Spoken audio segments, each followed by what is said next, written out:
There's no point in waiting for us in hell. This podcast is hell. Welcome everyone to Super Audio Robo Podcast Z. I'm Ark, that's Neff, and it's the show where we recommend you the finest mecha content for your cultural and artistic development. And we have some very fine vintage content.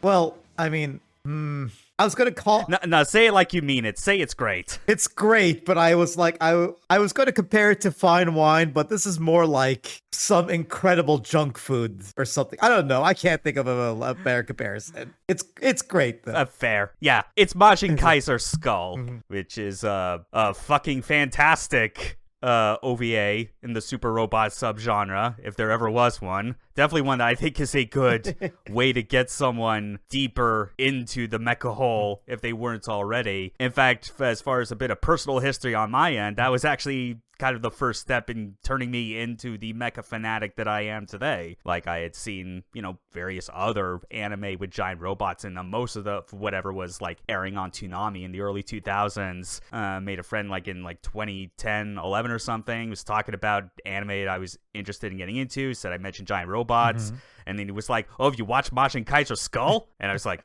and then I was shown some clips, and my eyes opened to its majesty. Oh, so this was one of those series that led you down this rabbit hole, is what you're saying. Very much so. Nice. Yeah, it's one of those things where at the time I was like, I didn't even know robots could be this metal. Oh, this is very heavy metal. This is just heavy metal Mazinger in a way. So to describe what the hell this anime even is, it's time to get into our synopsis, give you the overview of what the events are in this anime.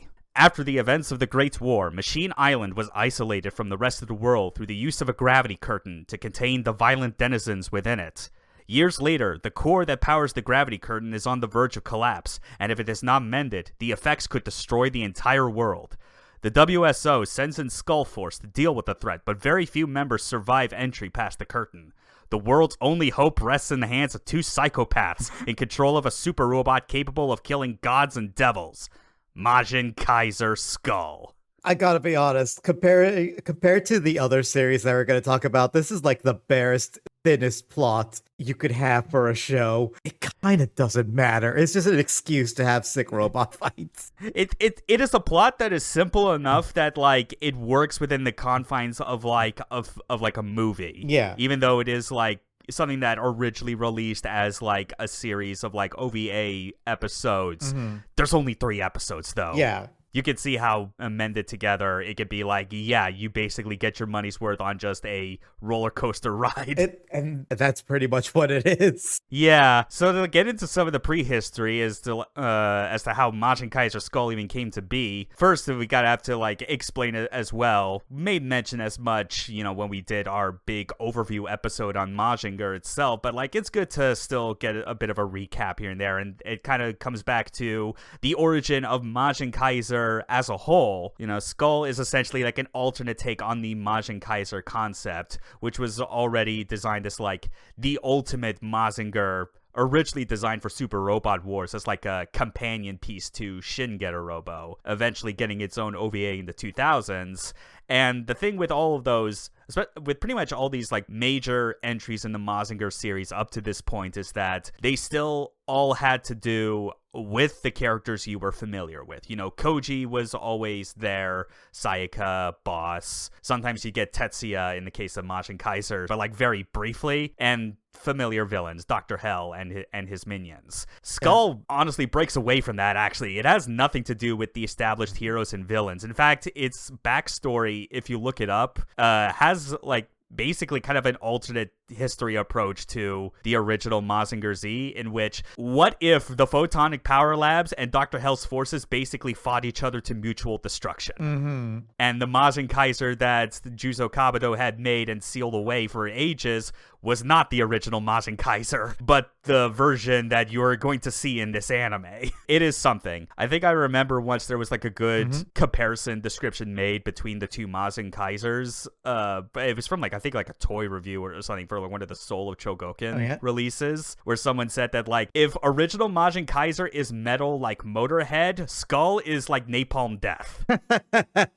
I think that's a fair comparison. It somehow goes harder and a bit more niche compared to, you know, how way more people are obviously aware of Motorhead and their influence.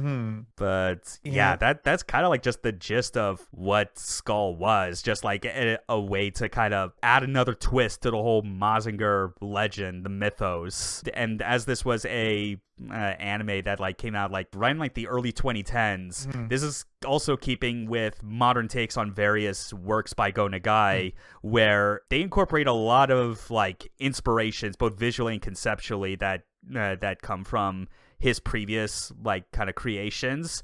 Most notably in this case, as you'll find, is a manga called Violence Jack, and some additional outside influences you would not expect, like Equilibrium. It'll make sense. Yeah, there's a lot of Equilibrium in this show. You could tell the people who made it are big fans. And for people who made it, we could definitely name one major person that was involved with this, the director for the OVA, Jun Kawagoe, who by this point was very much a seasoned anime director in terms of modern super robot anime.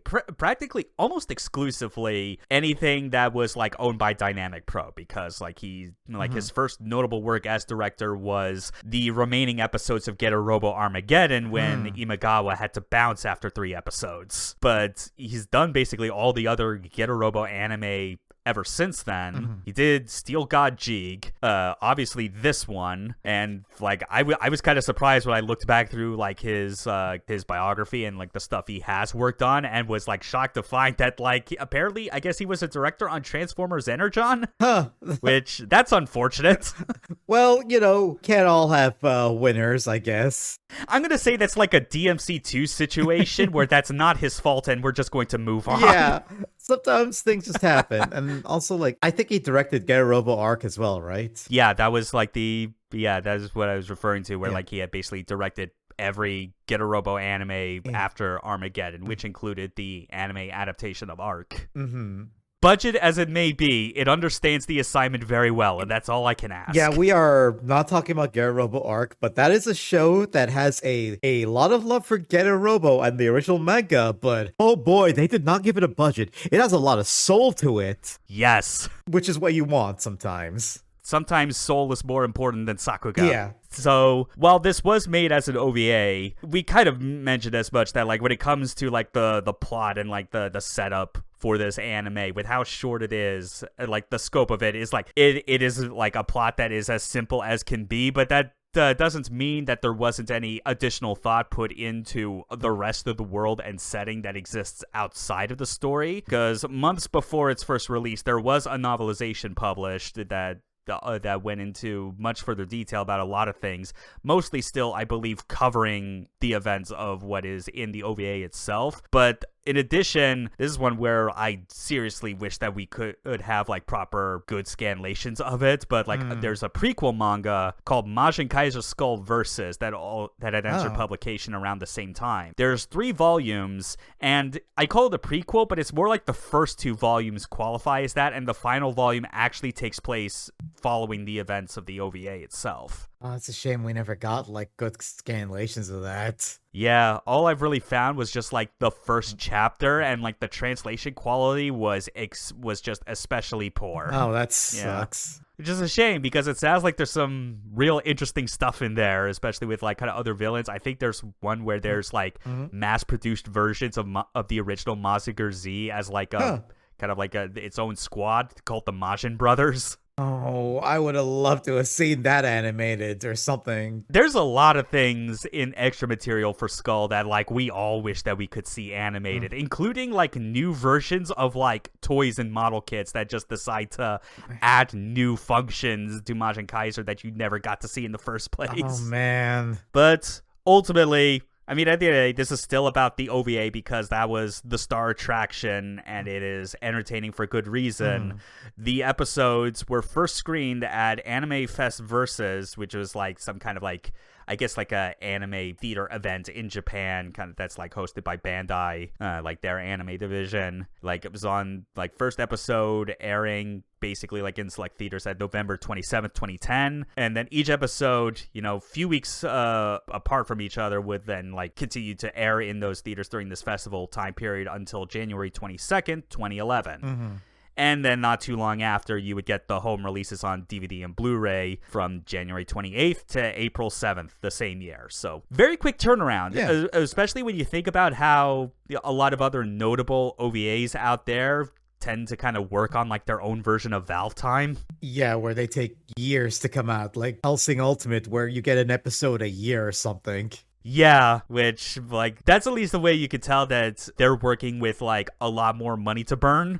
Yeah. Skull, on the other hand, is, like, it is not so much an OVA that justifies itself in terms of, like, money spent on animation, which is not to say that the animation is bad. No. But one thing that you can tell that, like, it gets away with by being an OVA is that it can basically just run wild with the content it wants without any consideration for TV broadcast guidelines. Yeah, we are way beyond the era of OVAs that have budgets of like just really high budgets and they can go like Ultimate Sakuga or something. This is not that. Japan would need another bubble economy to happen, and I don't think they could handle another recession once that ends. No, I don't think so. But that's like the setup for Mazinkaiser Skull. Not a whole lot, obviously, as far as like ideas. This is very much, as we said, it is a unique spin twist on like the whole Mazinkaiser concept and like spin of like the whole Mazinger mythos, as it were. Because even if it's not the same characters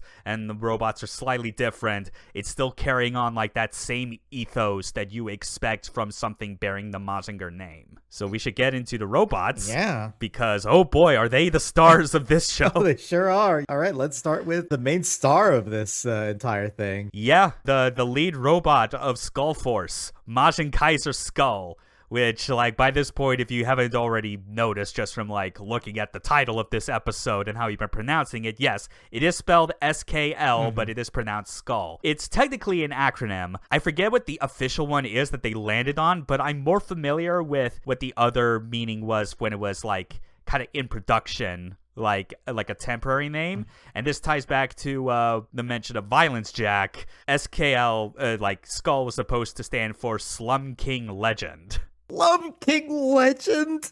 That's what they want. Which I think is way better than, what was it, Separation of Killing Lord? I don't fucking know what it was supposed to be. It's some nonsense English words. Both of those are absolute nonsense. I can't. Slum King Legend. But I like Slum King Legend just because it is like, yeah, if you're making a robot that is as scary as the villain of Violence Jack, you better hope that it has some acknowledgement. I guess that does tie it to like Violence Jack, so I'll give it a pass.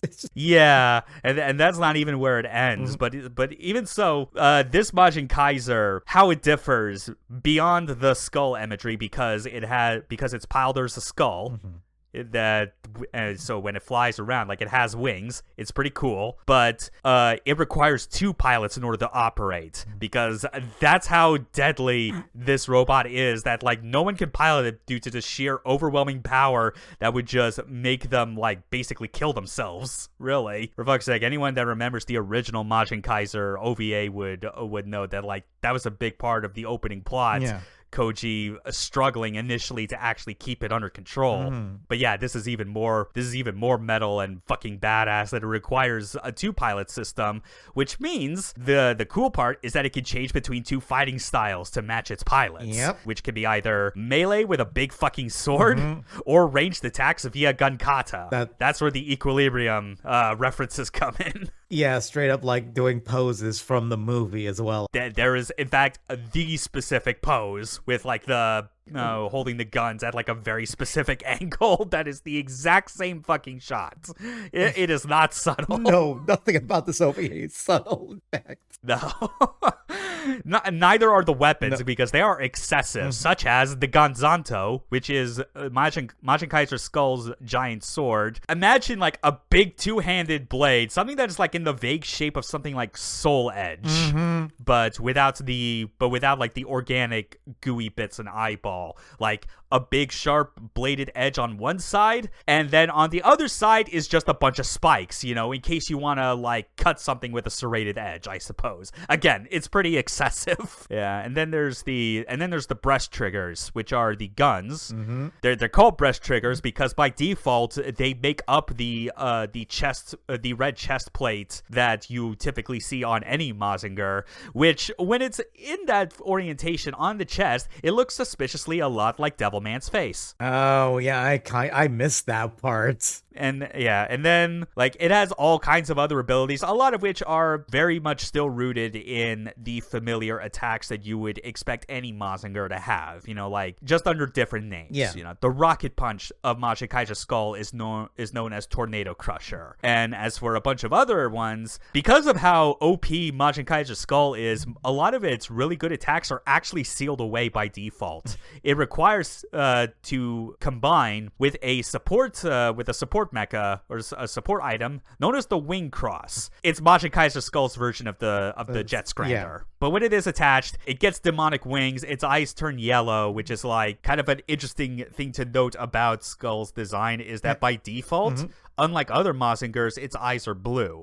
You know, in an otherwise unsubtle anime, I guess that's one of the subtler details you can point out as like indicating that this is not Mazinkaiser at its absolute like peak performance. But once it does have Wing Cross enabled, that's when it gets access to Rust Stream, which is its own version of Rust Hurricane. And lastly, you gotta have your like breast fire equivalent, in which case it's the Inferno Blaster. You only see it happen once, but it is used at the absolute perfect time that it needs to.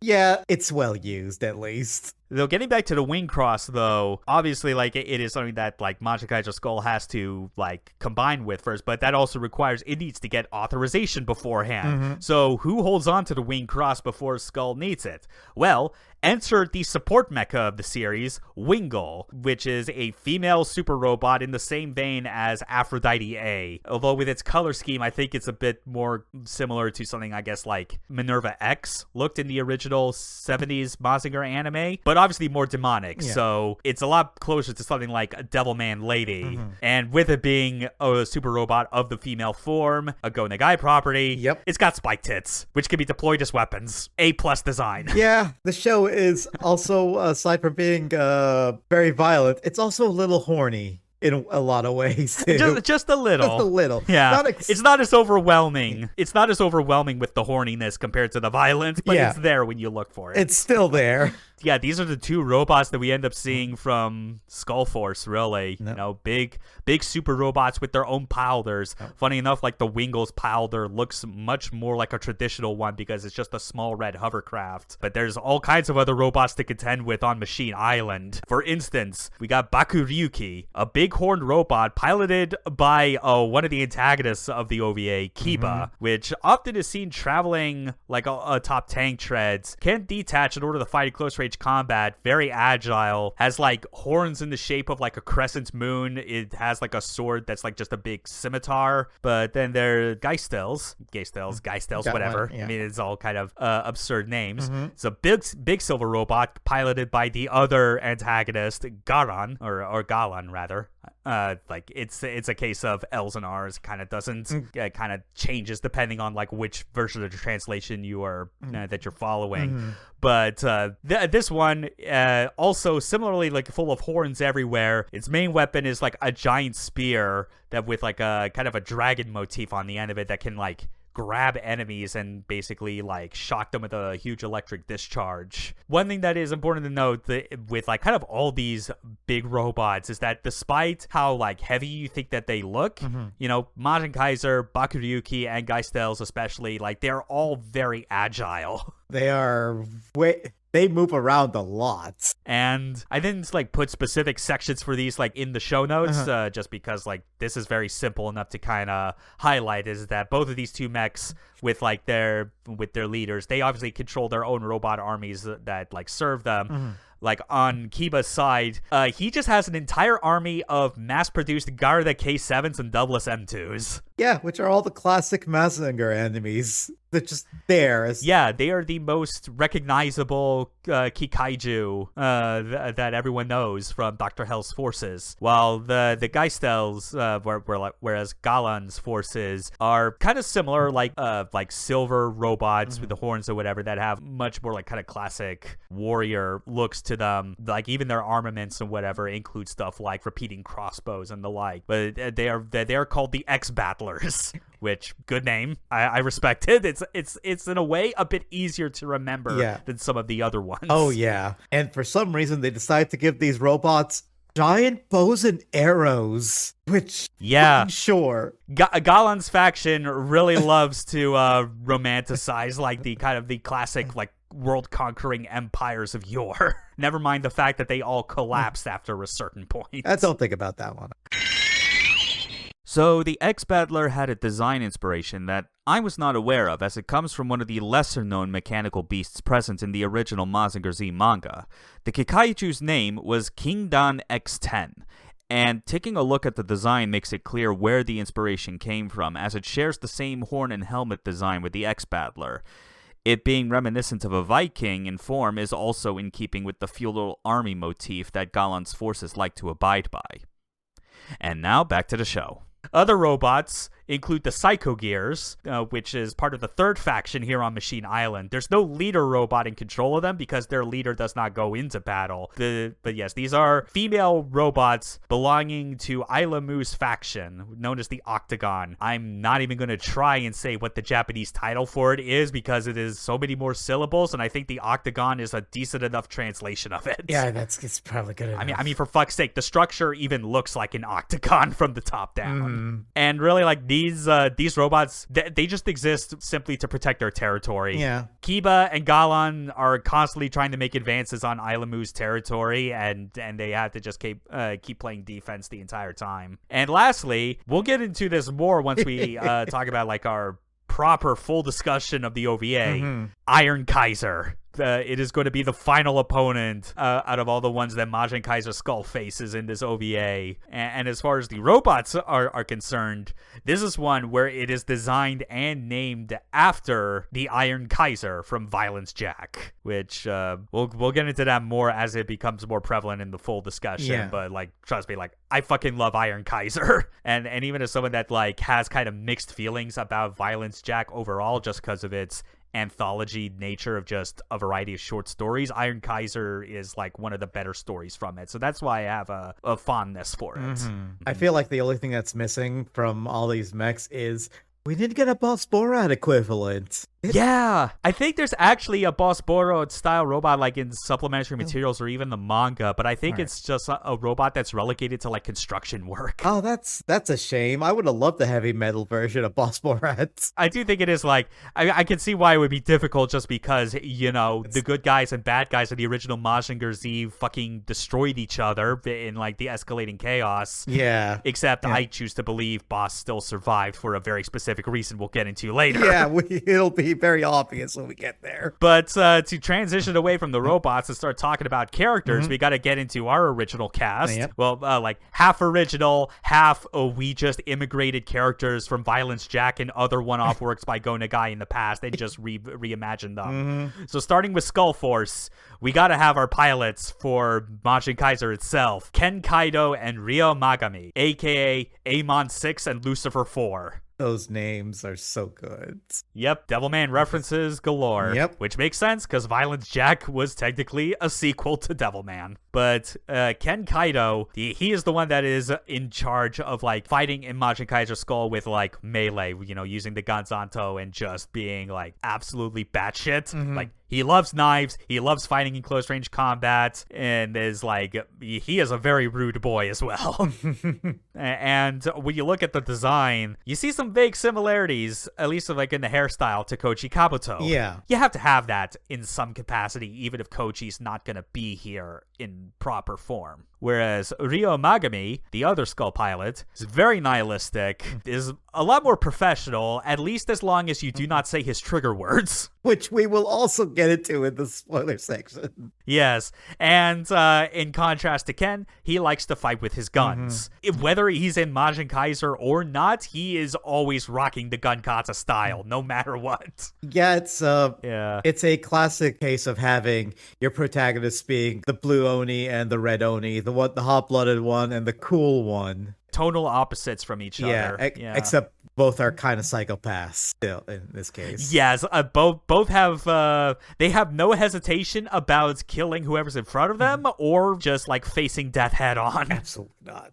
And they kind of add to like the sense of like vaguely similar designs to previous Mazinger characters. You know, if Ken has like similarities to Koji, then Ryo has some similarities to Daisuke Umon. Again, primarily in the hairstyle. And I guess kind of syncs up as well with how those two's dynamics in Grendizer originally was anyway. You know, they were a bit sort of, you know, they cooperated but had a bit of an antagonistic streak with each other. And then the third character on Skull Force, you know, like the only other survivor to make it past the gravity curtain is Lieutenant Tsubasa Yuki, who is our female protagonist of the OVA, specifically the survivor of the Crimson Falcon Squadron, you know, which is that part of the Skull Force. Kaito and Magami are part of the Death Caprice Squadron. Which is, they always seem to imply that Death Caprice has, like, more members to it besides Mazinkaiser's, like, pilots, but I choose to believe that. I think it makes more sense that Death Caprice is just those two. I think so. Because everyone else that works with them typically dies anyway. I don't think the other people matter in that squad. No, they don't. No. Crimson Falcon, like, everyone on there kind of matters a bit more to each other, which is why it's kind of rough that Yuki's the only one to survive and has to work with these two assholes because she clearly shows some difficulties getting them to cooperate sometimes, considering that she's not as, like, hard-edged as, like, some of their other superiors. But even so, she is critical to helping shut down the gravity curtain. Like, she has basically the sort of setup where you basically have two soldiers and a bomb defusal expert with you. Yeah. Someone that is not combat focused, but you still have to have them around because you can't have the other people just shoot the bomb. She's pretty much the only level-headed one in the group. Oh yeah, and she gets some good character moments as the story develops. Like probably the only one that has like any real genuine growth. Yeah, because the other two sure aren't getting any. Nope, Kaito and Magami, they are just here for the fun of it all. So getting to the other characters on Machine Island, we mentioned their names already when talking about their robots. Obviously, there's Kiba, who's the pilot of the Bakuryuki. It's a warlord that is especially determined to conquer the island's all-female faction because, of course, you got to take them as prisoners. It's what is the line from Conan the Barbarian? Like, what are the pleasures in life? To crush your enemies, see them driven before you, and hear the lamentations of their women. Yeah. And speaking of barbarians, this character is actually based on one known as Zuba the Barbarian, who I always make the primary comparison as being like that these characters are from Violence Jack, but it's more accurate to say that these come from characters who later got adapted into Violence Jack because it was basically like the first big ultra crossover of every idea that Go Nagai ever had. Yeah. Like Zuba the Barbarian was originally, I think, like a one-shot kind of manga story that he did very early on in the 70s, and then decided to reuse that character for Violence Jack. And you look at the designs, the only thing that's different between the two of them is the hair color, but everything else in terms of hairstyle and physique is like spot on. And then moving on to Galan, pilot of the Geistels.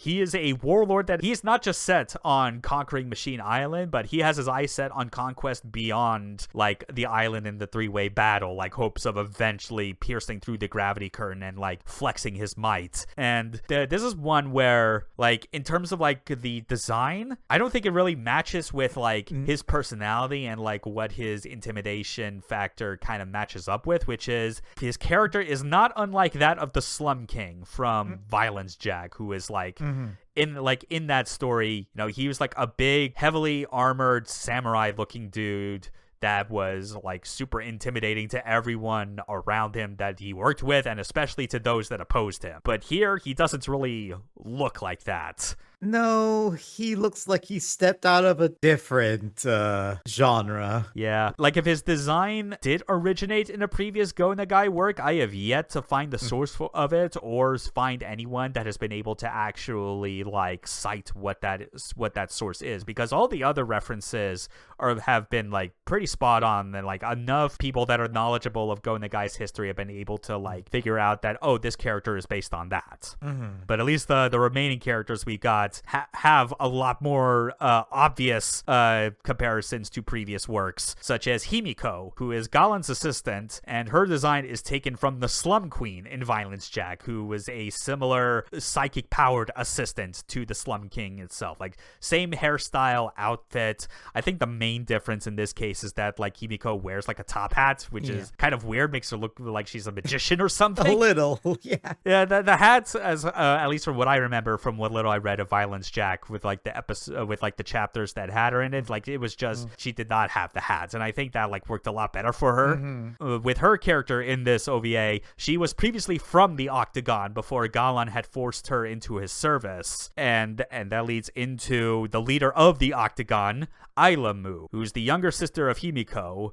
She is concerned with keeping her followers alive and safe from Kiba and Galan's repeated attacks. And the name Ailamu, this is not the first time that name or appearance has ever been used, because while she does appear in Violence Jack, her appearance is more explicitly based on the character of the same name in the 80s manga God Mazinger. When we did the overview episode for Mazinger, I didn't really bother like putting that under subsequent entries, because despite having the Mazinger name to it, its idea of Mazinger is a very far off different interpretation. Like, it is essentially a otherworld fantasy story where the Mazinger itself is like a golem, like a stone guardian, and Ayla is essentially like the priestess that has like a connection to it. One thing you'll definitely have noticed by now is that I feel like you see this a lot with later Go Nagai works, especially, is there's lots of references to like all of his works. This isn't just a Mazinger show. This is a Mazinger show with like some Devilman, some Violence Jack, some Cutie Honey. Yeah, and to add even more to the Violence Jack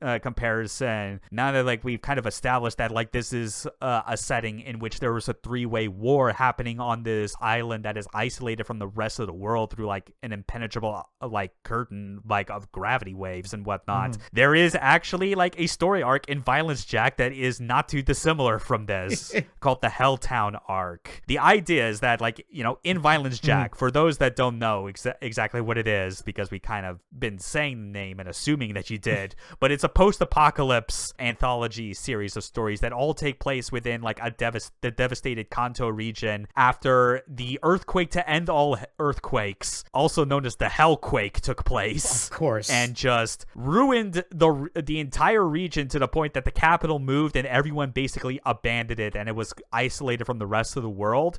And you see stories of like different parts of like the region and communities and how they've been like trying to survive in the wake of that disaster. And one of those was like a big shopping mall that kind of extended underground, and because of the effects of the earthquake, enough people inside one of these mega shopping centers got trapped inside and basically formed their own three factions and are waging war with each other. And yes, one of those factions is an all-female group of supermodels led by Ayla. Oh, the Violence Jack references go deep, huh? They do. Yeah, again, it's like Violence Jack was very much the turning point in Go Nagai's entire like creative output, where it was like it wasn't just, you know, like the big obvious works that he is known for, like Devilman, Mazinger, Cutie Honey, but like all the other weird one-off stuff, like extending to all kinds of weird shit like Gorilla High, for instance, and being like just realizing that he had all this material that wasn't getting any further syndication because it was just like short-lived or not that popular,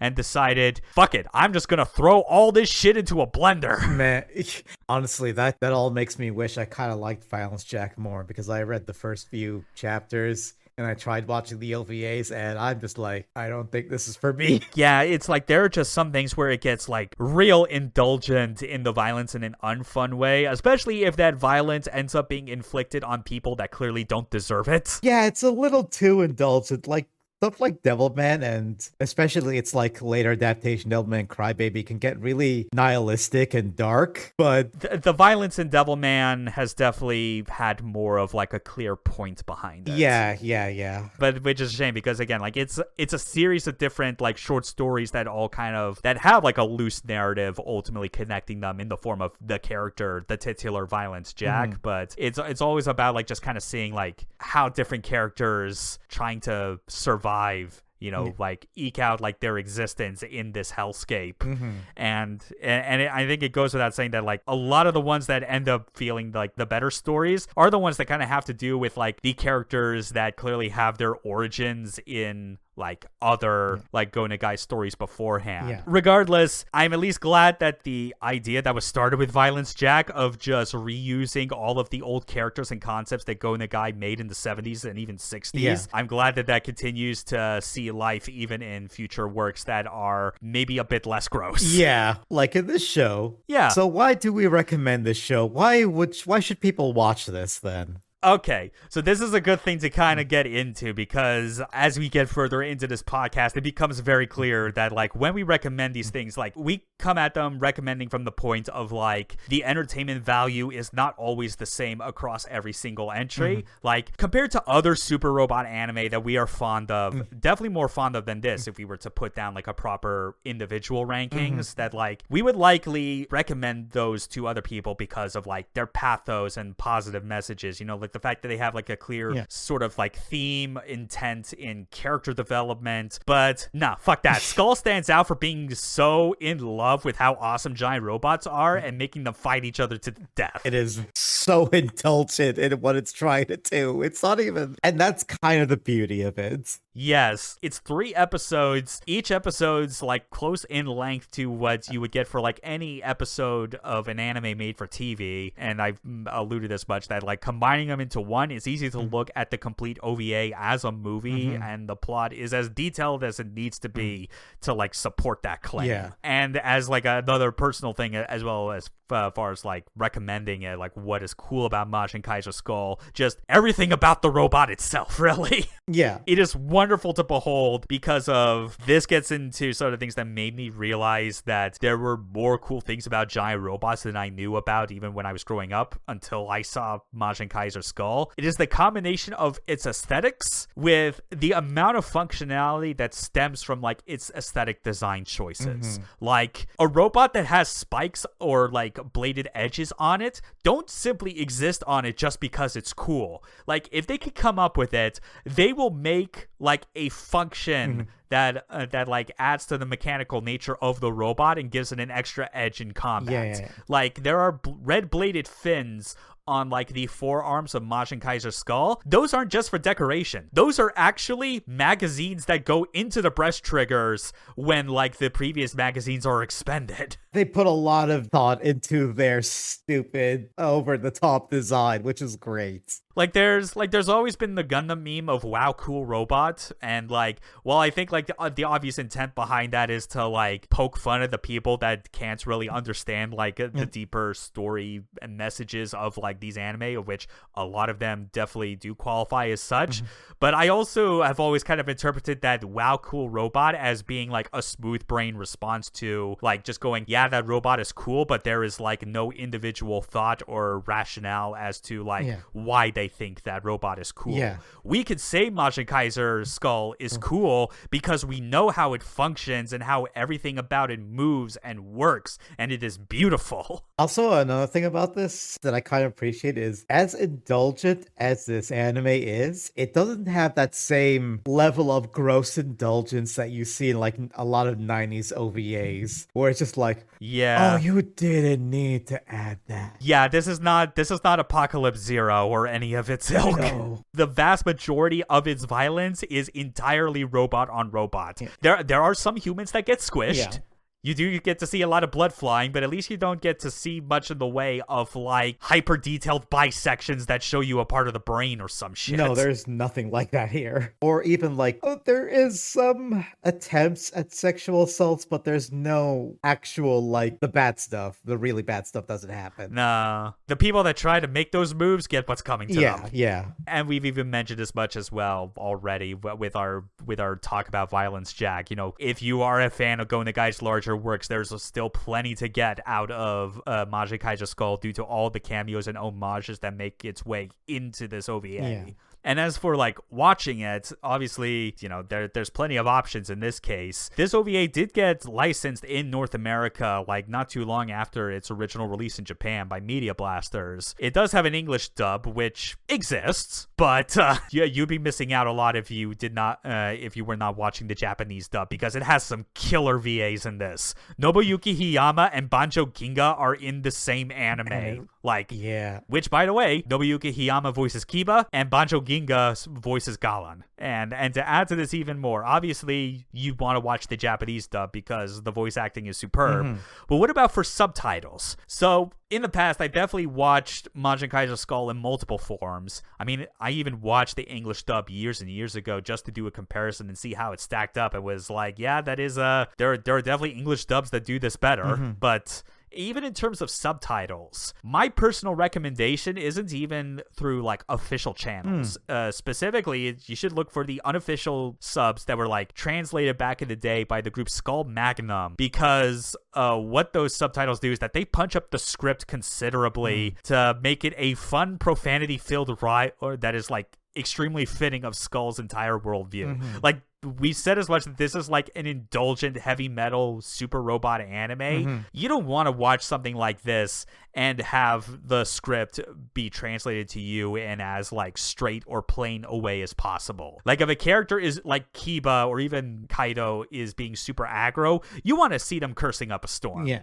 Like, it just fits. But as far as that goes, you know, if you're still looking to, like, own, like, the official releases in some capacity, which, because, like, there are people that'll still put value in owning their physical releases, you know, power to you. Obviously, you can still look out for DVD and Blu-ray releases, but at least I've noticed this when looking online at, like, streaming options, like on Prime Video or all these other stuff, is that I mentioned the fact that, like, these episodes, there's only 3 of them and they're short enough that you could combine them into a single movie. Yeah.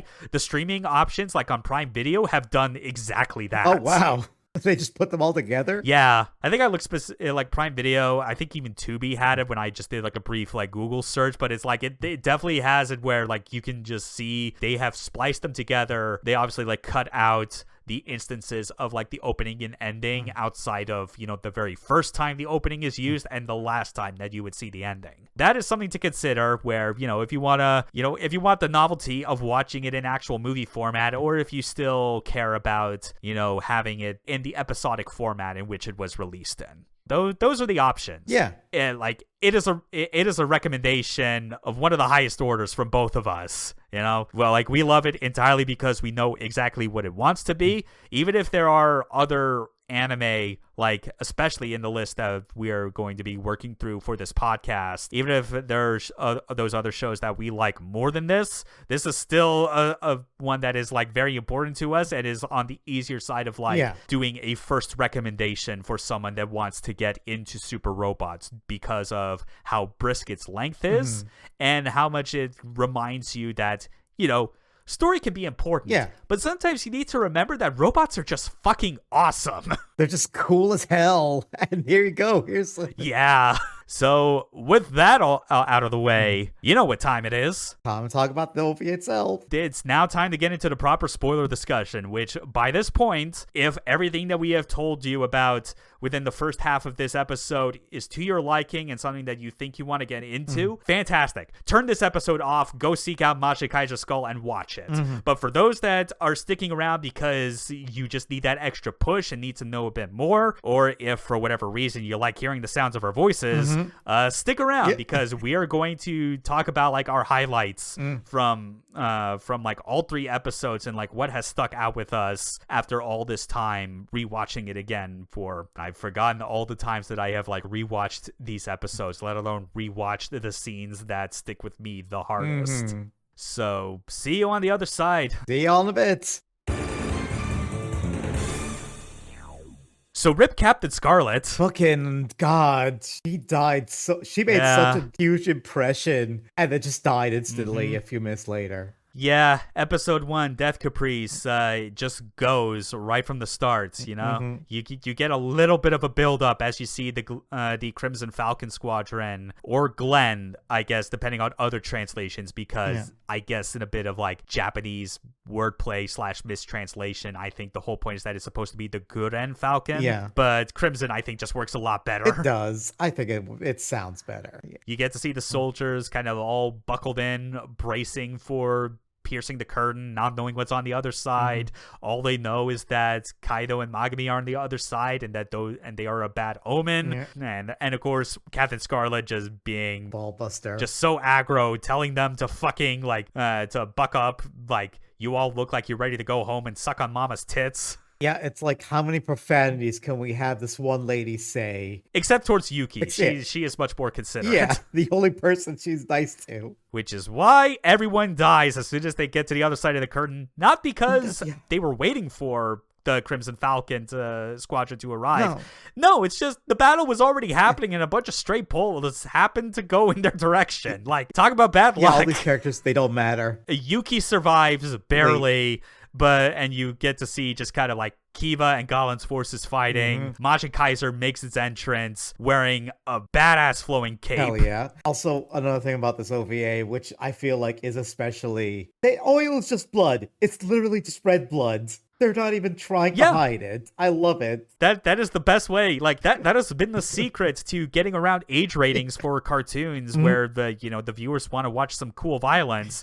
You know, Samurai Jack knew this. Yeah. You just replace the blood with oil. It works. It does. And watching, not just this episode again, but all the other ones, because, you got to have your opening credits sequence as well as endings. But the OP is still so fucking sick and stylish. Yeah, it is. It is metal as hell too. It sets the tone so well. Yep, the Eternal Soldiers by Loudness, which I believe is a Japanese band, but I guess they decided to commit to the gimmick of having the lyrics all be in English, which you can tell as much when you actually look at the translation and the grammar is a bit off. The thing I like most about the OP, what sticks out, is that the story of the OVA is very much contained to the main plot of like, they need to go to Machine Island and shut down the gravity curtain because the core at the center of it is about to melt down. Yeah. But the OP is just one of those few moments where you get to see like glimpses of like what the rest of the world is like and what were possible events that took place beforehand, especially because you see the ruins of the photonic power labs as the camera shifts down to Mazinkaiser SKL, literally like chained up and like buried under like what I assume to be like crystallized super alloy or whatever as it breaks free and arises from hell. It is really good. Yeah, this is all the backstory you're getting. It's all in the OP. Yeah, pretty much. There's at least a little thing that comes up in like episode 2, but it's the one where it leaves a bit more to be desired because they actually speak it out loud as opposed to showing a cool visual. But yeah, once the OP is done, like you get into like the first of the 2 big battles proper, like the one that was already ongoing between Kiba and Galen's forces. Galen's not present. Kiba is, though, and you get a very clear sense from the very beginning that Nobuyuka Hiyama's character is, like, a self-proclaimed rival to Mazinkaiser because he saw this skull fucker show up and was like, I need to claim his head.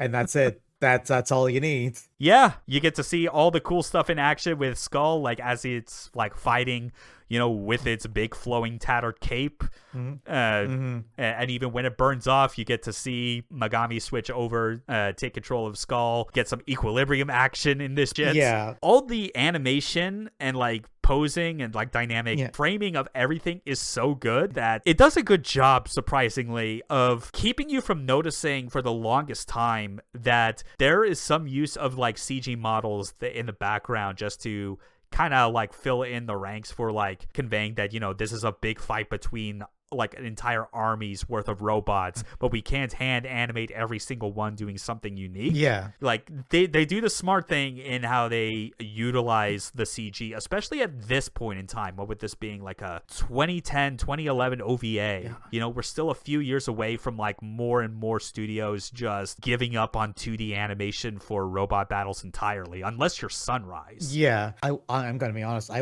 didn't even notice most of the CG models in the show. Yeah, I mean, like that shows that they're working pretty much the way that they were intended by the studio, which good on them that they knew how to use it. Also, there's a lot of really cool details with Kaiser, especially because when they do their equilibrium shit, you see like the top half of the robot just spin around as he's shooting, and it just it's a really cool shot. Yeah, it's all really fucking good. The first battle does make a pretty good impression, but obviously it has to end, and you got to get a bit of quiet moment for some more exposition, mainly in the form of like the octagon. There's not too much really to say about it other than to say nothing about like my own preferences, but I will always appreciate the female form as interpreted by Go Nagai. I do love the designs of like the main female characters that you see in the octagon, like not just talking about Isla specifically, but like the other characters that like are piloting the Psycho Gears, which I forget all of the names, but I know that they're all references to Cutie Honey. Yeah, they are, from what I know. Yeah, but it's through that where you get the gist of like what their role is in this entire fight. And surprise, surprise, the whole reason that the core is going to be like breaking down and like destroying the entire Earth is because Galan and Kiba are just taxing like its energy way too fucking much as they keep building their robots. Yeah, I gotta be honest though.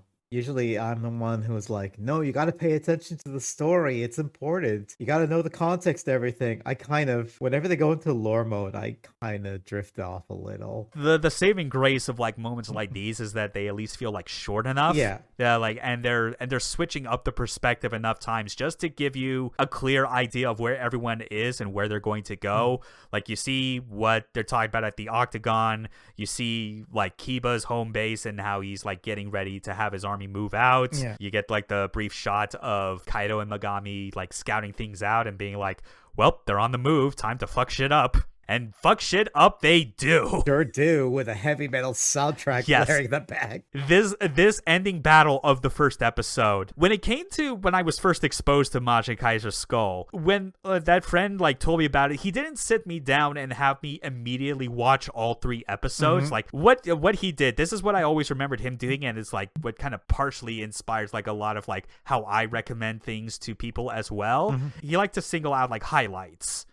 Stuff that is going to make like the most positive impression about what like this anime is about and why you should like look deeper into it. And this battle was basically like the main example that he gave me. Yeah, because Kaiser isn't even there like right at the very start when it happens, like it begins with Kiba like making the initial advance and like it takes Yuki having to get in contact with Kaido and Magami, showing the first signs of initial frustration having to work with these uncooperative dickheads. Yeah. The only reason she's able to even like tell them what to do is because she's the only surviving member. Like Captain Scarlet's dead.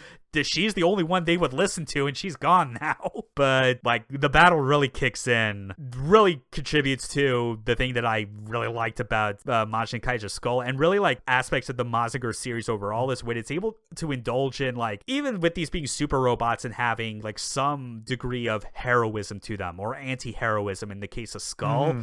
I do like when they're able to like make use of imagery that makes it seem demonic in nature. Yeah. Because Kaiser's entrance can be best described as like creating a fissure in the earth itself and rising out of It's hell. a cool as hell image. How did they hide Skull underneath so that it could make that grand entrance? Shut up. Who cares? It's the same logic as G Gundam, so who fucking cares? Yeah. We do not see Domonkashu hide the shining Gundam inside the Statue of Liberty. It's just there to begin with. It's just there. It's just in there. How to get it there? Shut up. That's how. But the fight, like, it kicks into high gear. With so many great moments when Kaiser shows up. You get a dual tornado crusher punch in which Kaido shows that he's a bit less imaginative with its usage compared to what Koji would be, because he just complains that it takes forever for those things to come back. Yeah. It's a funny bit because it's like, bro, like I've seen what Koji does with Mazinger or even Tetsuya. It's like you could just run in and kick one of those fuckers. You have legs, use them. Eventually, I guess he does use it to grab the sword and do things with the sword. Yeah, he does get a bit more creative with it as well. And like the Psycho Gears eventually are smartly told to withdraw because someone is about to get a case of the old sexual assault before Kaiser pulls a violence jack in which human meat shields mean nothing to him, or robot meat shields in this case. The robots blow up. The pilot does not. The pilot of the Garda K7 that tried to assault one of the ladies just gets squished into paste. The lady herself is fine. The other guy, not so much. Probably gonna need to wipe that off though. Yeah. There's a bit of splatter on her, but yeah. And like as the fight continues, there's a couple of insert songs that show up in Skull as well, and like this one for this first episode is also by the artist that did the opening. The song's called The Danger Zone. It is also all English lyrics, and it is it's like the other major song that I associate most with this OVA, because this is when you see more of Kaiser laying waste to Kiba's entire forces, the one-on-one fight between them, which has the expected pro wrestling energy to it, where there's the initial swinging back and forth. It looks like Kaiser's on the ropes, but nope, he gets back up. He's gonna win this, leading to the greatest badass boast that has lived rent-free in my head for the better part of like a decade. And I have written it down verbatim, courtesy of of our friends like Skull Magnum that translated this years and years ago. If a god gets in our way, he gets cut down. If a devil does the same, then he's shot through. We fight because we want to. We crush because we want to. The phrase just cause means nothing to us.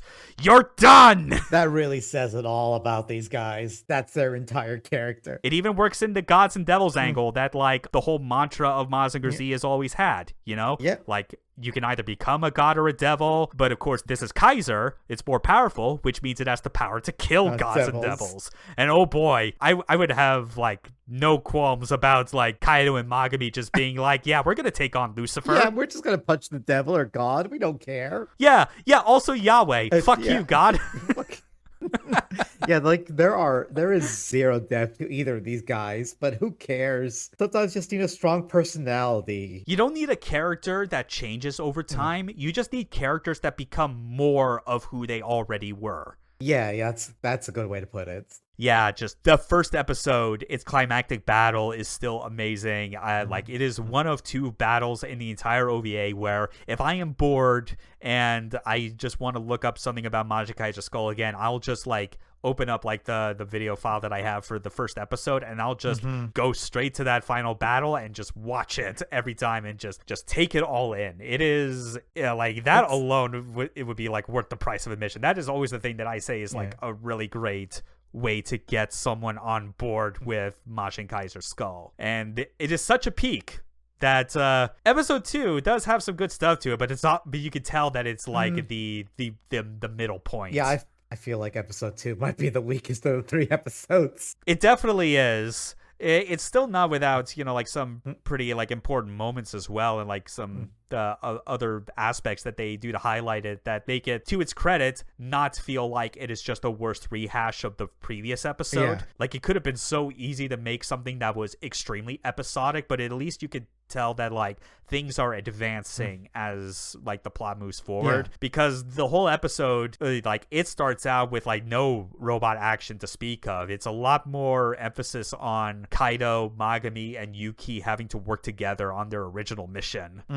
You know, and highlighting that working relations with those two, absolutely miserable unless you were someone that could keep them in line like Captain Scarlet, which Kaido seems especially torn up about. Like his words about this, shit, so she did die.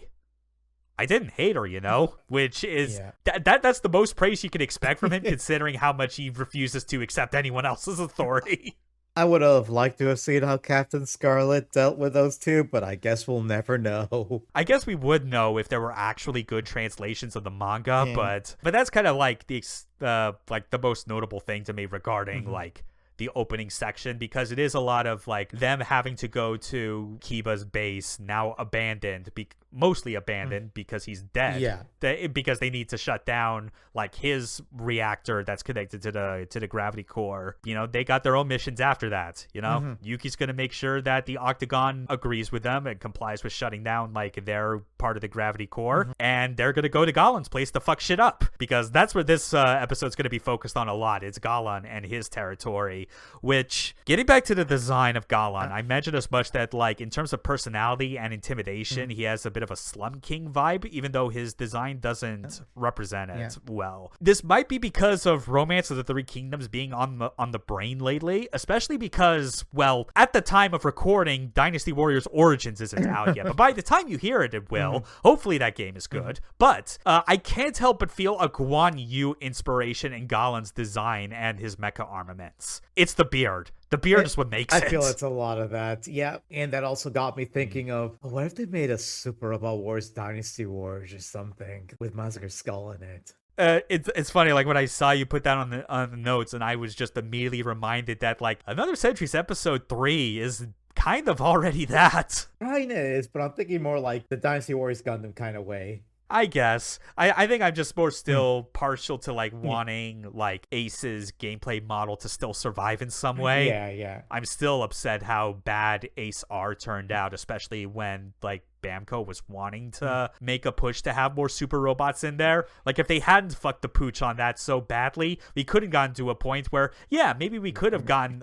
like a Mazinger like representative in there, or Gao Gaigar. I think that was actually one of their candidates. Oh my god, for R before they kind of settled on other stuff like Aquarion, for instance. I can't believe we were denied Gao Gaigar and Mazinger like that. Instead, we got Another Century's episode game that was like the worst playing one ever made. Oh no. But like the general intent of like what you wish for, I am down for that as well. I would love big battlefield robot fights in video game form. That would be good, especially if we could get Mazinkaiser Skull in there just doing all the shit that happens in this episode as we storm Galan's fortress, which is just, you know, this big Guan Yu looking motherfucker with a Japanese castle and like robots in his army that use giant bows and arrows, repeating crossbows and medieval weapons. As Magami puts it, anachronistic to a fault. It just looks it's so clashing from everything else. That said, though, again, while this may be the weakest episode as we put it, that is not to say that episode 2, Search and Kill, is bad. Oh, no. Because the Death Caprice had fantastic robot fight scenes, Search and Kill satisfies the other end of the spectrum with fantastic on-foot fight scenes. Because what better way to storm the castle than to have Kaido jump out of the skull pile there and just cut down Galan's foot soldiers with a katana. Yeah, you get to see, oh yeah, they're also good at fighting on foot as well. Some of the shots, like the camera angles that they go with for some of these, especially with the initial shots, I think it is, where like Kaido first lands on one of the rooftops, and it's just that side view as he's just charging forward like a bunch of mooks, and is cutting them down one by one. They're barely detailed, almost silhouettes, but it has such a good aesthetic to it. And even though like he loves using knives and like bladed weapons and fighting in close range, Kaido does at least know how to fight at long range when appropriate, as long as they're throwing knives. Which I guess they count. It's good enough. Blades are more fun to him. I get it. It makes sense. But alas, on the other end of the spectrum, like after you get these, unique on-foot fight sequences, which includes a fight on foot with Galan, Kaido holding his own against this big, like practically 3 meter tall dude. Mm-hmm. But they eventually have to switch back to fighting in robots because Galan is like, if I kill you now, I'm not going to be able to fight that skull robot, and I would live my life with regret over that. And it's like, fair. Fair enough, I guess. We're just going to fight. But once the robots come back into play, that's where you can kind of see the budget starting to rear its head a bit with this, because there's a clear reuse of animation for attacks. A lot of time it's with the perspective, like it's just the animation shots just being mirrored. Like you see the equilibrium pose again, but from the opposite angle, or slamming the Gansanto down to create a shockwave but at a different angle. And it's like, and the animations for those are also like noticeably sped up as well, because they're like, yeah, we know you've seen this shit before. It's like you said, we're no longer in the bubble economy where we can get away with that kind of hyper detailed OVA animation. Yeah, we have a way smaller budget to work with, and we got to use that how we can. But when it gets to proper fights, to close out this episode, Kaiser versus Geistels, I do love that there's although this kind of gets into something where like it kind of sticks out in a weird way. There's some cool, unique stuff that happens in this fight, but then there's like dialogue between the two of them that starts poking at like the seams of like what the scope of this story is about and like what it's capable of conveying. It initially starts with like an amusing comment I always like from Galan, where it's like, how did you ever get your hands on such a blasphemous looking robot? And all they could say is like, well, it's a long story. Yeah, no shit. Specifically, a novelization and a manga are necessary in order to describe how you even got this job. Yeah, we don't. Maybe we had another episode, but we don't, so that's what we get. Yeah, especially because we would have needed another episode to like dig even deeper into Megami's trigger word and why he hates the word fate. Never mind the fact that I think he uses the word fate technically in the first episode as like a taunt. Yeah. I think mostly because he doesn't like it when someone talks about his fate, because this ends up being a fight where Megami ends up leading the charge, and he's no longer his cool, collected self. And that ends up costing him big time. Yeah, they end up. This entire sequence feels so weird. You do get to see like a new attack, like or weapon used, where like the breast triggers in their combined form create like a giant pole that like extends out of it, and it becomes like Shin Getter's tomahawk. Which is kind of cool. It's kind of neat. Yeah. I don't think it's nearly as cool as the Ganzanto, and I feel it's almost like a mismatch for Megami's fighting style. But this leads into something that I think is actually worth mentioning, because this is something I discovered recently with a Moderoid release of Mazinkaiser Skull from a few years ago. And it has some updates to the design, including like a new weapon functionality that I fucking wish existed for this OVA, because it would have fit a lot better if I got to see Megami use this. Take the Ganzanto, combine the breast triggers so that one of them is attached underneath like the hand guard as like the main trigger, and then the other is attached to the side of the blade as like a side handle, like the Zakutu's machine guns.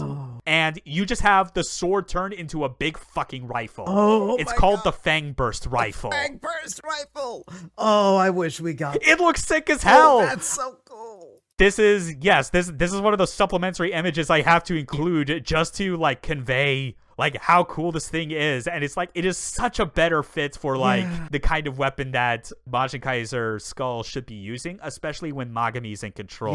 Like things would have gone a lot better instead of just turning like the breast triggers when they're combined into like a battle axe, basically. That Megami's on tilt this entire time because it turns out that he and Galan both are what are known as Erbsunde, because yes, I love pretentious use of German words in my anime. How did you know? But whatever, they could have called them gestalts or replicants or whatever the fuck, but I guess Nier already had a claim on that. We'll move on. But like, because of this, Megami's refusing to listen to Kaido. He just wants to kill this dude because Megami knows full well that he is not a real boy and is constantly trying to prove he is a real boy. And that's what almost gets them killed when Galan is about to like jam his dragon spear, his crescent blade, right into the powder before just narrowly missing it until you just stabs Kaiser right in the eye. Best you could get away with like a gory shot. Again, because it's a robot, it's less gross than if it were to happen to a human. But you still see blood spraying out. You still get to see oil blood. And that is at least for Kaiser, that is a battle scar that is worth holding on to. That's the second episode in a nutshell. It's a fight where Kaiser technically loses, but it's not the end of the story. It's like the kind of thing you would expect to see happen at the end of a second act in a feature-length movie. Yeah, also this entire thing with Magami and the Fate thing probably would have been fine if it wasn't like a 3-episode OVA. And this is like one of my few like complaints with this show, I feel. Yeah, an offhand mention of something like, say, how did you come in control of Kaiser? It's a long story. It's like, fine, I can wave that away because they only mention that once. They linger on the whole Fate thing enough times at the end of this episode and a little bit at the start of the third one that it becomes too hard to ignore that that's actually a thing. And for what it's worth, the manga does dive into it a lot more. At least one thing I know from what people have summarized about it is that, especially during the final volume, is that the manga has its own specific villain. He's known as Faust, which is that's a good name as any for something like this, I would say, if you can have like a villain in this edgelord super robot story. Yeah. But another clone like Magami does show up, I believe, in the third volume and is working with Faust. And I believe it plays into like another plot thread where I guess it's supposed to give some more meaningful development to Magami's character and helping him get past his whole deal with like not liking that he was essentially an artificial human, like with a predetermined outcome or like role in life, and that he's basically breaking free that way. Which it makes sense. If any of the pilots of Kaiser deserves that kind of character development, it's him. Kaido doesn't. No. Kaido gets nothing. I wouldn't want Kaido to have any pathos, if I'm being honest. No, Kaido's just here for one reason, and that's to cause problems and just fight. He just wants to fight all the time. But at least things are looking up again as we get into the third and final episode, Final Count, in which a lot of cool shit happens right out the gate. I guess one thing I forgot to mention kind of near the end of episode 2 is that you do still get glimpses of what Yuki is up to. And as it turns out, like while Kaiser is fighting Galan, a contingent of Galan's forces are attacking the Octagon because of course. And Yuki, she needs to find some way to help regardless. And remembers that, oh yeah, Kaiser's supposed to have a support robot that works with them that is like, the Crimson Falcon Squad's property. So she takes it upon herself, now that Scarlet is dead, to actually take it. And this is where we get to see the proper introduction of Wingle in episode 3. And it is a hell of an intro. She gets put on a proper fight. Yeah, you get to see how the Wingle itself fights. You get to see how the spike tits get used as a weapon, in which rather than being boob missiles, she just grabs the spike from like the left breast and pulls it out, and it becomes like a rapier. Which is sure. It's fine. I would have liked it if, pulled out the other one as well, and that way she could be dual wielding them, but whatever. I guess that's a start. There is also like heel blades and wrist blades that can be thrown out like boomerangs, as well as being used as like close range cutting implements. But yeah, Wingle basically comes in to give the Octagon some much needed support, and it is the first step in like showing that Yuki is growing as a character and is not taking anyone's shit. Especially Kaido's. Yes. She's definitely the only one who gets any kind of character growth, and this is where you see it. And it only gets better from here. Things that do speed along as well, just to get to like the real highlight of the final episode, because Kaiser lost the first round against Galan, but they're not done yet. Magami gets out of his stupor of being called out on his fate and decides, fuck it, I just need to keep living so that I can prove my existence and all this other shit. Kaido doesn't care. He's bleeding from the forehead, and the gravity curtain is starting to deteriorate. The core is about to go critical, and you're starting to see the effects as well of the gravity core's collapse, with all kinds of ecological disaster happening. Rip Akira Fudo and rip Miki Makimura. This ain't even Devilman, and she still dies. Probably. Lori or Roll, I guess, depending on which one of those twins it is one of the news anchors who's like reporting on like on the fact that hey yo, shit's fucked. It's so bad. But Kaiser gets back up. The run back on Galan is like everything in the first part of this episode, very quick because all it takes is for Galan to get distracted very briefly that he sustains a fatal wound through his robot's head, which is where the cockpit is. You get a it's not super hyper detailed gory, but you do get to see the blade of the breast trigger. I am shocked at how fast they kind of kill him off, because it's especially with how much like dead up he got last episode, and here it's like, oh no, he's just dead. He's dead. He's gone. All those dreams of world conquest gone. And all because he was too attached to a woman. Whoops. Said woman, by the way, who was just getting murdered in his own castle by a mysterious assailant. But we all know who that is, because now it is time. This is the real reason that you watch episode 3. I fucking love Iron Kaiser. I wish we had a model kit or a toy of this thing. Iron Kaiser is such a fucking cool design. God. Yes. And I say that I want a model kit or a toy of it. Like, granted, I wish we had kits of all of the OVA's robots. Yeah.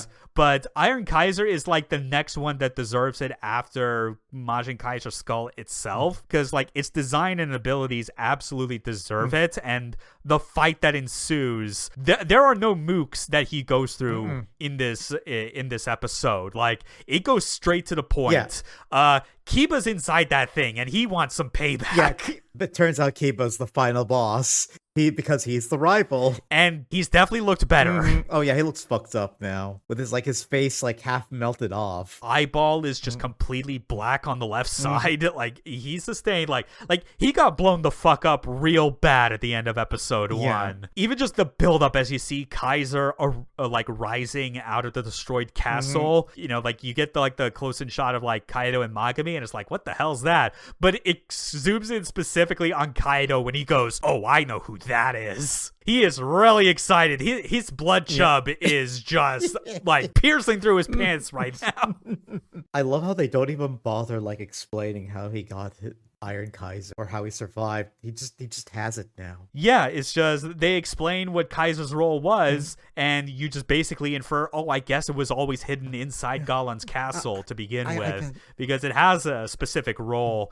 And now that it's activated, it's pretty clear to see that it is contributing a lot to why the gravity core is now suddenly out of control, because it was the safeguard. You know, it was like the safety mechanism that kept it largely in check. And I guess this is as good a time as any to actually get into more about the origins of Iron Kaiser, because I've done enough teasing about it in the first half of this episode, really, and how this was like a character from Violence Jack, technically as well from like another short manga called Shuten Doji. But Iron Kaiser is one of the better stories in Violence Jack as a whole, where the whole concept is going the guy watched Terminator and the RoboCop back to back one day and got a great inspiration for like an original like character that would be not really a foil to Violence Jack itself, but like a foil to the Slum King. It is a slow-walking robot like the Terminator, but in Violence Jack, because it's like a humanoid-sized robot, the way that it's powered is that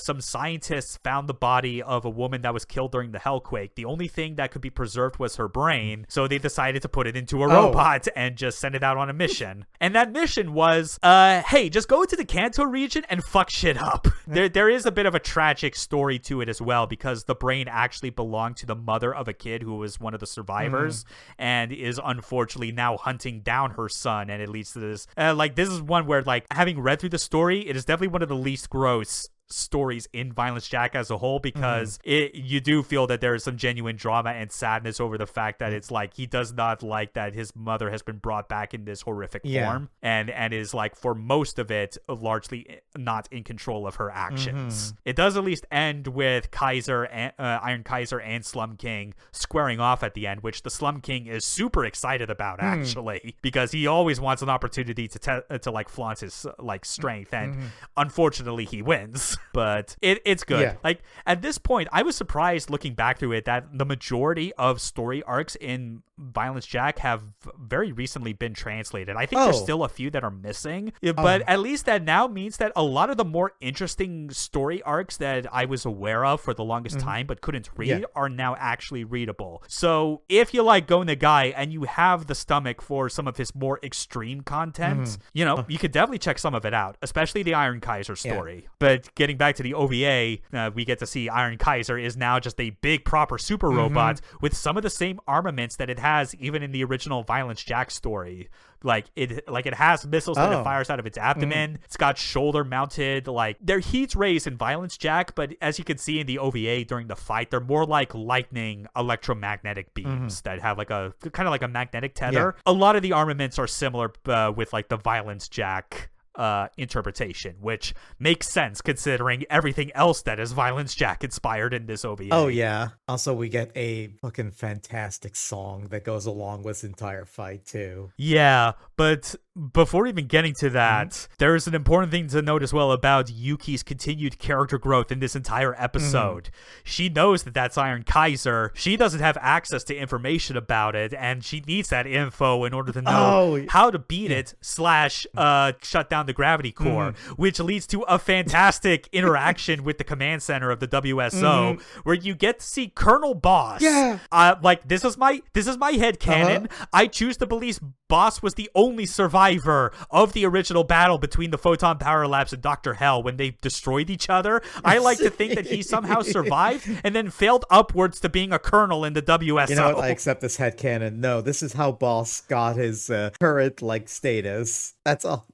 That works so well for him. And is unfortunately refusing to give her access to the info she needs right away, constantly giving her the runaround to the point where she is like, fuck off, just tell me what I need. You realize it's going to be your fault if the Earth blows up. And credit where credit's due, this is where Kaido and Magami get a bit more respect for her. Yeah. Because it's like, hell yeah, it's like telling off authority figures. That's how you get the respect. But yeah, that is great. This is when we finally get into the second insert song. Yeah. Legend of Kaiser. Yeah. Which is used to celebrate Mazinkaiser's combination with Wingcross, which is a part of Wingle attached to the head because it has a Devilman Lady type of aesthetic to it. So Wingle has to first, get high up in the air, dive bomb towards a Kaiser itself, detach the Wingle itself so that they can successfully make the combination. You see the eye turn yellow upon activation. They get their unlocked abilities. You get to see Rust Hurricane equivalents from both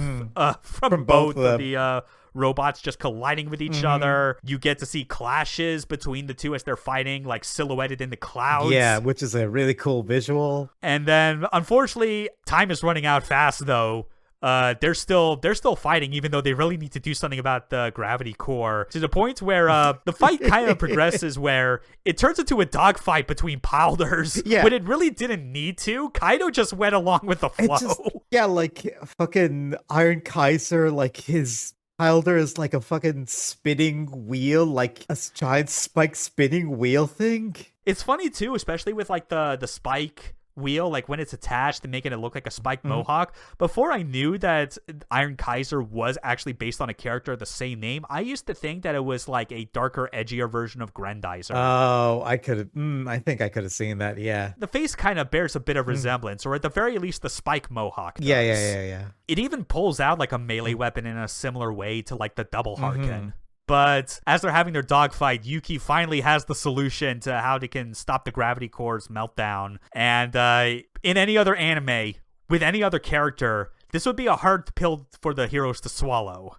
Not these guys. But no, fuck that. Kaido and Magami are excited at the prospects of a suicide mission where they need to take Iron Kaiser, slam it against the gravity core, and then just blow both of them up so that their energy particles cancel each other out. Yeah, they are. They're into this. They're not scared at all about any of this. One of the best lines as they basically acknowledge that, okay, yeah, we'll do that. And Kaido is instead of powering it down like a bunch of pussies, stopping it with some big ass explosions is more our style. These two are so fucking unhinged. Super unhinged. Also, remember in episode 2, the whole Fate trauma thing? He sure got over that really quickly. That didn't even matter. He's not gonna let that slow him down anymore. Fuck it. Apparently not, though. They basically drag Kiba's ass into the subterranean level where like the core is just burrowing down into the earth, like a vision straight out of hell. You know, a lot more lines as well. Some fantastic deliveries that just kind of lead back into the whole Kaido and Magami are both hell incarnate. Yeah. That it's like, even the idea of where like Kiva's like, you want to take this fight and continue it to the other side? And Kaido just goes, fuck your sides, you're already in hell. And then you get the Inferno Blaster at the end, and it's sick. This is where you get the point blank Inferno Blaster. Oh yeah, especially as far as special attacks, we just glossed over it because the final battle has so many things happening. You missed, like, we forgot to mention the Thor Hammer Breaker. Oh yeah, I forgot. It's so sick where the lightning shoots down and they shoot it from the swords. When it comes to like my original design for super robots, there might be a reason as to why I like super robots that have like a lightning motif. It's a strong motif. I mean, Great Mazinger had it. It existed all the way back in the 70s. It's tradition. But that is the amazing finale to that entire battle. It ends in a way where it definitely makes you think, oh, these two are like just facing death head on. They couldn't possibly survive this. Nope. Roll ending credits, which, you know, like the ending theme, we didn't mention this much, but it's also really good. It's by a different band, Sadie. The song's called Juggernauts. It is pretty good. Like usually there's parts of like the credits when you watch them where it shows like preview clips of what the next episode are. But since this is the final episode, it's just showing clips of like reminding you of the journey that led you up to this point. Yeah. And you end up with the your post-credits stinger where Yuki is now captain. She's wearing Scarlet Hibiki's red scarf that she had at the beginning and is on another mission, wishing luck to the soldiers from hell. But no, they aren't soldiers from hell. They are hell. Mazinkaiser SKL lives. He's got a motorcycle that transforms into a skeletal horse with wings. It's called the Skull RR. I fucking love it. What? Like, seriously, what a hell of a thing to end this OVA on, and I wish we also had a toy of that thing. I wish we had, like, that was their final transformation or something during that fight. But you know what? I'll take it. I'll take this. Sure. It's so cool. So many cool things about Mazinkaiser SKL that it's like the OVA is still a satisfying watch just to get through. Like, it's a great hour and a half of your time, but you're always thinking about, I want more of this. And the best thing that you can grasp for are like times when it shows up in like crossover materials, or when like there's an updated version of like a solo Chogokin toy or a model kit or something. There's actually you wrote this in your notes, and I'm glad you mentioned this as well, because it did almost pass me by as well, about its inclusion in one Super Robot Wars game. It was the only Super Robot Wars game it was in, and it was in BX, which was a 3DS game. But the most notable thing about it is how they have a team-up attack with Koji, where Koji does the Big Bang Punch, and he gets to get in the whole "We Are Hell" speech along with him, and it's sick. Yeah, the dynamic combination specials, they are very much a staple of Super Robot Wars whenever you have like dynamic pro super robots in there, because it's always been a thing with like Mazinger. There have been dynamic combination attacks as well with like Get a Robo entries in the past. That one was definitely special. Like, you get like two modern Mazinger entries between Mazinkaiser SKL and Shin Mazinger Z, getting to team up like that, and it is good. Just look up Super Robot Wars BX Mazinkaiser SKL. They'll always be surfacing like the videos of like just all the attack animations, including the dynamic combination. What a fucking anime. What an anime. I'm definitely hoping that with all our gushing about like the big moments, that if you decided to stick around with this, that either A, you've already watched this OVA and you just wanted to have even more validation about the same things we like about it, or maybe you got pushed over the edge. We're like, fuck, now I really need to watch this. We really hope you. Like, this is a very easy watch compared to other Super Robot anime you could get into as far as time commitment. Yeah, it's definitely a lot easier than a lot of other shows we're going to mention. Although that's not to say that others are like super difficult or anything like that, you know, because there's some 13 or 26 episode anime that like are well worth like the time that you put into them. Absolutely. But like this is the poster poster child for me of like robot anime where the whole point is go in, have your roller coaster ride of fun, and then move on to the next thing. That's all, and sometimes that's all you need. Sometimes you just need a good ride to get you through the day. Yeah, have like some amazing moments that'll stick with you in your memory and maybe get you to think about all the other cool shit that could have been in your imagination, or maybe like get your hands on a model kit like from Good Smile whenever it gets a reprint. We love Mazinkaiser Skull. Maybe someday like other more will be done with it in the future, but even as it stands, it's still a hell of a ride. This was a good time. I like talking about this show. Exactly. Same here. And especially because this is just one of those rare times where we actually get to talk about an anime in its entirety and not like specific story arcs or individual episodes due to their length. Yeah. This one, you can at least convey to someone who may not know like what the full extent of the plot is and just be like, okay, yeah, that seems simple enough. Also kind of wild. But thanks again for being on, Neff, and thank you all the listeners at home for following along, and we will see you next time for whatever's next on our list. Once again, every episode here on out is a surprise. It's a surprise. Yep. Take care, everyone.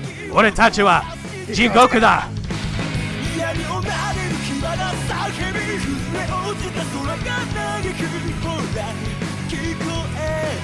生存と好きのメロディー空を招く黒い世界こぼれ落ちた赤い涙ほら焼けつく終焉と邪魔なメモリー切り替え仕掛けの